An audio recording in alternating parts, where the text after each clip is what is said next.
Bonjour à toutes et à tous et bienvenue au Cryptos Technical Briefing, chers amis, mardi 30 juillet 2024, j'espère que vous avez la patate, que vous profitez bien du beau temps, du retour du beau temps, regardez, moi je suis déjà grillé, que vous êtes loin des écrans, loin du téléphone aussi, je suis là, faut le mettre à l'écart, bon, le mode avion en tout cas, hein, le mode avion, sauf pour se connecter à sa plateforme crypto et se connecter aux charts TradingView, ça pour le coup il y a exception. Ok, bon, Bitcoin a conclu hier une remontada à 3 semaines, 53, 55 000 dollars, 70 000 dollars hier au plus haut. Il bloque au contact de son ex-ATH l'éternel niveau des 60 000 dollars, 69 000 dollars. C'est au niveau qui bloque depuis mars dernier, la partie haute de ce que moi j'appelle une vague 4 ou une sous-vague 4, grande 4, sous-vague 4. Le débat reste ouvert, j'ai toujours ça en tête. Mais vous savez, lorsqu'on en sortira par le haut, qu'il s'agisse de la sous-4 ou de la grande vague 4, on aura l'occasion de voir tous les objectifs de cours. Pour l'instant, nous sommes toujours à l'intérieur en cette semaine qui s'annonce très importante pour ne pas utiliser l'adjectif magique que vous connaissez par cœur. Et l'ami Jérôme Powell. On a sérieusement besoin, d'un petit coup de pouce de Jérôme Powell. Cette phase de transition latérale que Bitcoin construit depuis la mi-mars, mars, avril, mai, juin, juillet, 5 mois, c'est une phase de temporisation, de pause. Moi, j'estime que nous en sortirons par le haut. Ça, c'est mon opinion. J'estime que cette année, nous sortirons par le haut de ce que j'appelle la vague 4. Là, nous sommes dans la partie haute. La question, c'est est-ce qu'on peut revisiter la partie basse? C'est tout à fait possible. Ce serait encore pour moi une seconde période de solde. Mais nous n'y sommes pas. Ok, bon. Nous sommes 100 jours après le halving. Nous tendons vers la saisonnalité favorable, nous n'y sommes pas encore. Ce que nous savons, c'est que 100 jours après le halving, dans l'histoire du BTC, le Bitcoin n'évoluait pas sous le prix du halving. Ça, c'est une première information. Le prix du halving, 20 avril dernier, c'est 64 000, 65 000 dollars. Cela nous donne un niveau court terme. Cette semaine, oubliez l'analyse technique, focus sur ce qui intéresse le marché, les fondamentaux de la finance traditionnelle, et c'est énormissime. Tout d'abord, la Réserve fédérale des États-Unis. Cette semaine, elle ne va pas pivoter, personne ne l'attend, c'est peu probable. Il y a une petite déception sur les chiffres de l'inflation vendredi dernier. Vous savez, les chiffres de l'inflation vendredi dernier, ok, sont un peu décevants, mais j'ai une conviction forte que les chiffres publiés de ce mois d'août, sur juillet, vont réserver de bonnes surprises, car personne ne les attend. Et moi, tous mes indicateurs avancés permettent d'être optimiste. Donc un peu de patience. Les amis, c'est le maître mot avec Bitcoin. Dans cette phase de vague 4, de ventre mou, d'attentisme, en amont du bull run. Oui, il y aura un bull run. Je ne dis pas qu'il commence maintenant, ni même en août, peut-être en septembre, peu importe. Il va commencer, il est devant nous. Patience. Patience, patience, patience.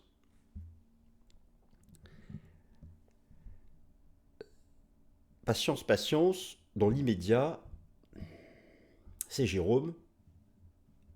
Et le Jérôme qui va décider de l'action des prix. Rappelez-vous aussi, la semaine dernière, il y a eu un drop du marché action. Bitcoin a quand même pas mal résisté. Non mais c'est quand même pas dégueulasse ce qu'il a fait la semaine dernière. Il a quand même proposé, entre début juillet et fin juillet, une remontée de 53-55 000 dollars à 70 000 dollars qui a été topée très rapidement hier, lundi en tout cas, alors que le marché action s'en est mangé une. Et pour des bonnes raisons. En particulier, les mauvais résultats, Tesla, Google, LVMH pour le luxe, qui plombe le CAC 40 notamment. Cette semaine, les résultats financiers du S&P 0,4. Vous savez que l'essentiel des perspectives de bénéfices, ce sont les stars de la tech. Le S&P 0,4, ça commence avec Amazon ce vendredi. Là, il n'y a pas le droit à l'erreur. Le SP500 a droppé, Bitcoin a résisté. On peut déjà l'applaudir pour ça. On applaudit bien les champions olympiques, on applaudit toujours les séquences de force, de succès, relatif en tout cas. Ce fut un succès relatif de Bitcoin, d'avoir réussi à progresser de 53, 55 à 70, alors que le marché action dropait. Maintenant, le S&P 0,4 publie cette semaine. Si nous avons 4 mauvais résultats, Amazon, Meta, Microsoft, etc., et la quatrième j'ai oublié, ça va pas le faire. Bon. Donc le S&P 0,4. Mais d'abord la Fed. La Fed, mercredi, on n'attend rien sur les taux. Nous attendons la conférence de presse de Jérôme Powell et le communiqué de presse. Le marché, j'adore regarder la presse anglo-saxonne, ils font des petites probabilités surtout. Tout le monde se demande si la Fed va mentionner le mot rate cut. rate cut, baisse de taux pour septembre. La probabilité que la Fed mentionne rate cut dans le communiqué de presse et la conférence de presse, le communiqué c'est mercredi 20h, la conférence de presse c'est mercredi 20h30, elle est de 55%. S'il n'y a aucune mention à rate cut, on va dropper, point final. On reviendra travailler la partie basse de la vague 4, qui est une vague 4 un peu chiante. C'est une sorte de structure élargie. Alors, il y a le zigzag ABC au quatrième, mais au final, c'est une paterne, une sorte de structure en porte-voix graphique. Ce sont des structures volatiles.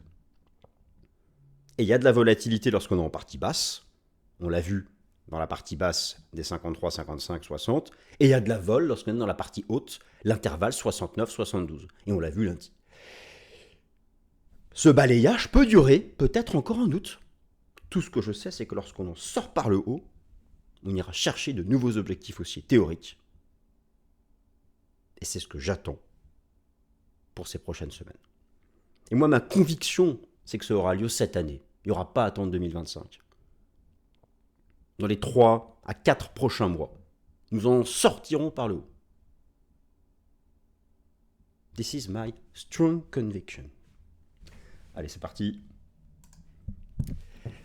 Alors, la barrière de l'ex-ATH. Oui, la barrière de l'ex-ATH bloque la remontada. Oui, ce fut une belle remontada, la purge, etc. Et donc, la séance d'hier montre... D'ailleurs, c'est pas une surprise, puisque l'ex-ATH donc, est là systématiquement lorsque nous nous y présentons, lorsque l'ami Bitcoin s'y présente. Il y a de la vol. Ça travaille dans tous les sens. Donc, ça bloque. Mais l'analyse technique, j'y viens dans un instant. Le temps fort fondamental de la semaine, décision de politique monétaire de la Réserve fédérale des États-Unis avec ce beau monsieur. Ah, j'aimerais tellement avoir ses cheveux, en plus à son âge. Peut-être qu'un jour, j'irai me faire replanter les cheveux. Ça se fait très bien, a priori. Il est près derrière le crâne. On les replante au-dessus. Mais au final, je m'en fiche un peu. Bon. Ouh là là, on attend Jérôme. Il nous dit aussi, regardez ça, il nous dit attention, attendez, guys. Je n'ai pas encore mentionné le mot rate cut. Et oui, c'est l'enjeu majeur de la semaine. Si vous regardez les anticipations, ça vient de Bloomberg, il y a 2 éléments qui comptent. La conférence de presse et le communiqué de presse. Communiqué de presse mercredi 20h, conférence de presse mercredi 20h30. 51% de probabilité, la haute finance, les institutionnels, les fameux, BlackRock et compagnie, Elon Musk, Trump, enfin peut-être pas Trump, both FOMC statement and presser, c'est-à-dire le communiqué de presse, s'il n'y a pas de mention, signally September rate cuts, s'il n'y a pas de mention de ça va faire mal. Car les taux du marché ont baissé à court terme, n'ont pas donné encore les signaux. Ça, c'est donc l'enjeu. Sachant que le marché anticipe un pivot en septembre à 89%. Donc, il nous faut un Jérôme Powell conciliant. Cette semaine, résultat trimestriel de Apple, Microsoft, Amazon, Meta. Rappelez-vous la semaine dernière, voilà à quoi a résisté Bitcoin. Pourquoi j'ai applaudi Bitcoin ? Parce que depuis début juillet, voilà ce qu'a fait le SP500. Et voilà ce qu'a fait BTC. Donc, il a affiché une résilience relative. D'ailleurs, le ratio Bitcoin et S&P 500 a dépassé les résistances, c'est logique. Maintenant, ce drop ici, ça a été le drop de Google et Tesla. Si jamais Apple, Microsoft, Amazon et Meta avaient la mauvaise idée de publier des résultats sous les attentes et de mauvaises perspectives, le marché brisera ça, ne s'arrêtera pas au gap. Le marché brisera le nuage et confirmera que nous avons terminé malheureusement une sous-vague 5 d'une grande 3 avec des div weekly. Et dans ces cas-là, commencer une grande 4. Dans ce cas de figure, n'ayez aucune illusion. Bitcoin ne sortira pas par le haut de sa vague 4. Il continuera de la développer. Mais dans le cas contraire, ben oui, la vidéo se résume à ça peut monter, ça peut baisser. Mais au final, en bourse, un prix chaque jour, soit il monte, soit il baisse. Bon, non, sans trêve de plaisanterie. Il y a donc ce risque, il y a donc cette possibilité, et en même temps, on espère beaucoup de ces stars de la tech pour un peu rehausser le moral, parce qu'il y a eu quand même une petite déception vendredi dernier, il faut l'avouer. L'inflation PCE n'a pas baissé, elle est restée stable, elle est en tendance baissière, mais elle n'a pas baissé. Nous ne sommes pas encore à la cible de la Fed. Pourtant, tous les indicateurs avancés sont optimistes, mais ils le sont pour les chiffres du mois d'août qui concernent juillet. Regardez, Trueflation s'effondre. Donc, le PCE qui a été publié vendredi dernier, il concernait cette période-là. Donc là et j'en ai plein d'autres, j'ai pas le temps de tous vous les montrer là, j'aurai l'occasion de le faire plus tard. Mais il y a un vrai sujet. Alors, n'oubliez pas, hein, vous avez aussi la mise à jour cette semaine de l'inflation au sein de la zone euro, où on attend une petite amélioration. Pareil, au sein de la zone euro, regardez, on n'est pas loin, nous ne sommes pas loin. Nous ne sommes pas loin. J'aime pas quand j'utilise on, c'est nous sommes pas loin. C'est moche d'utiliser on n'est pas loin, c'est nous sommes pas loin. Nous ne sommes pas loin de l'objectif. Donc que ce soit en fait pour la zone euro ici ou les States, moi vous savez, je pense vraiment que nous aurons ce mois d'août des bonnes surprises sur les chiffres de l'inflation. Mais le prochain chiffre, c'est pas avant le 14 août. Donc, ok. Attends encore le 14 août. Donc qu'est-ce qui se passe entre le 30 juillet et le 14 août? Ça peut balayer la vague 4. Cette vague 4, regardez, ça forme. Je saute les étapes. C'est la pire de toutes. C'est cette structure en porte-voix. Alors oui, il y a le zigzag, parfait, très bien, qui a permis d'avoir le bottom de début juillet. Mais au final, c'est une structure chartiste qui est déconcertante. On appelle ça en analyse chartiste soit triangle élargi, soit structure en porte-voix. Ce sont des patterns très chiantes. Mais au final, alors, le débat est toujours ouvert. Hein. Le débat est toujours ouvert. Oui, alors au passage rapidos, hein, il y a le rapport NFP vendredi, ça compte aussi, le chômage américain, les stars de la tech et ce que va dire Powell. Donc, alors, vous savez, moi je pense qu'on est toujours dans la grande 3 et que nous sommes dans la sous-vague 4 que je développe ici en daily. L'objectif de la grande 3, c'est quelque part ici, c'est le 1,61,8 d'extension, c'est quelque part entre les 80 000 et les 105 000. Ça pour moi, c'est l'intervalle qu'on rejoint avant Noël. Bah, je vous le dis. Ça, pour moi, c'est l'intervalle qu'on rejoint avant Noël. Maintenant. Bon, et c'est la même chose si c'est la grande 4.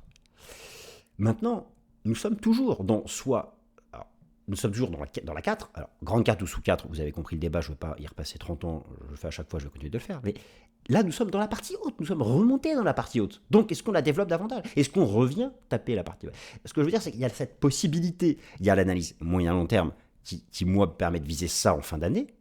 Il y a aussi il y aura une cible intermédiaire avec cette trendline 1 point, 2 points, j'existe, donc ça va taper dans les 91-92. Donc ça, pour moi, on ira d'ici Noël. Maintenant, en août, on peut d'abord revenir ici. Ce qui serait pour moi encore une phase de solde.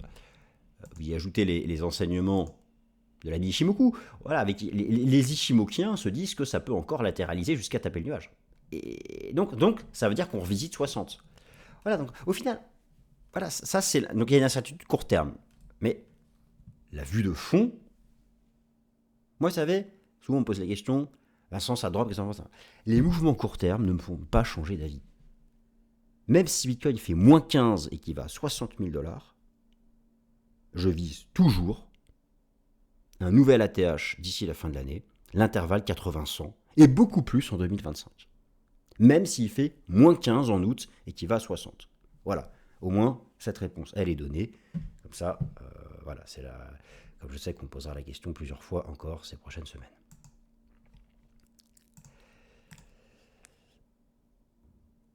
Ok.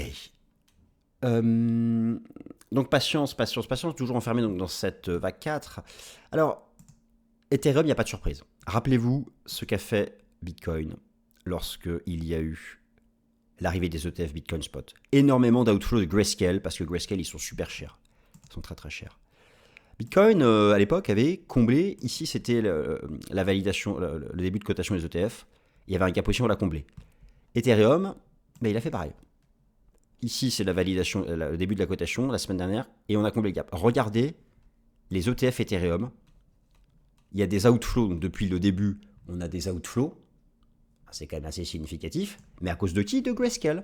Alors, ils ont un mini-contrat, mais personne n'y va. Mais regardez le contrat principal. Tous les jours, Grayscale, mais ça commence à se réduire, regardez. On commence à avoir moins d'outflow. Donc, ça avait duré 2-3 semaines avec Bitcoin, là ça fait qu'une semaine avec Ethereum, donc petit à petit, lors des 2 prochaines semaines, on va retrouver des inflows positifs sur Ethereum. Donc patience. Patience. Patience. Patience, parce que Ethereum, c'est pareil, c'est sa vague 4. Il l'a construit. Alors là, c'est une sorte alors soit de regular flat, de triangle légèrement rectangle descendant. Il y a eu un rebond dans la partie basse. J'ajoute le. Voilà, donc pour moi, ma cible de la sous-vague 5 de la grande 3, ce sont les $6 000. Bon, déjà, il y a l'ancien record historique, ensuite les $6 000.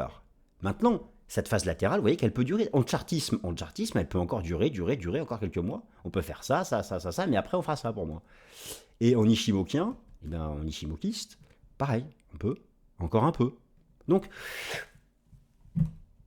le moyen terme et le graphique moyen terme est tout à fait attractif. Maintenant, il y a le court terme. Ça, le court terme, c'est les fondamentaux. Et là, cette semaine, c'est l'ami Jérôme. C'est sûr que si Jérôme ne nous met pas un seul mot, si ça ne respire pas un petit peu le rate cut en septembre, c'est que c'est compliqué. On verra. Nous verrons, pardon. Nous. N'oubliez pas, on remplace le on par le nous. Et le si n'aime pas le ré. Donc, si j'aurais est remplacé par si j'avais. Si j'avais su.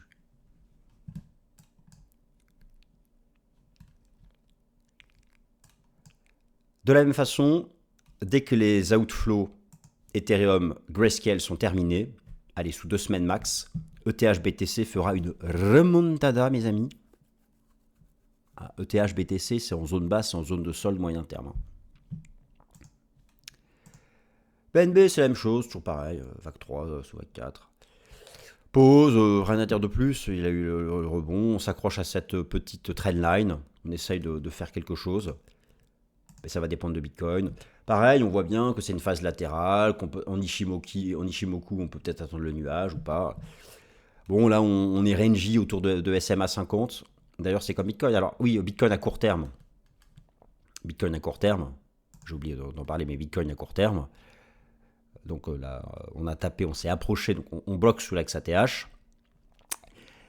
Il y a un pivot important à $65 000 et 63,50. Pour moi, tant qu'on tient 63,50, 65, ça reste bullish. C'est la SMA 50, je vous ai montré 1000 fois son rôle. 65 000 $, c'est le prix du halving d'avril dernier. C'est le prix réalisé court terme on-chain, c'est beaucoup de choses. C'est l'Ishimoku Daily, le nuage est là, mais vous voyez que ça peut même aller chercher la SMA 50. Voilà, en tout cas, tant qu'on se maintient au-dessus de SMA 50 et 65 000, on peut faire ça et repartir à l'assaut. Parce qu'il y a beaucoup de liquidités ici à aller taper. Les stops des vendeurs sont à 72K. Tous les stops des vendeurs, si vous regardez la carte de liquidité, si vous regardez la liquidation heatmap, les stops des vendeurs sont à 72K. Donc, moi je me dis que voilà, tant qu'on tient les 63, 50, 65, on peut aller chercher ça et aller taper la liquidité. Mais ça va dépendre des fondamentaux. Ça va dépendre des GAFAM, ça va dépendre de Powell. Hein. C'est pas technique. Bon, si on casse cette zone, qu'est-ce qu'on fait? Eh bien, on ira chercher le gap du contrat futur.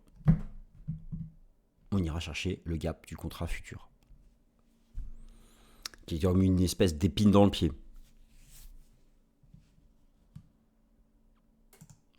Bah, pour l'instant, c'est cette zone ici que je surveille.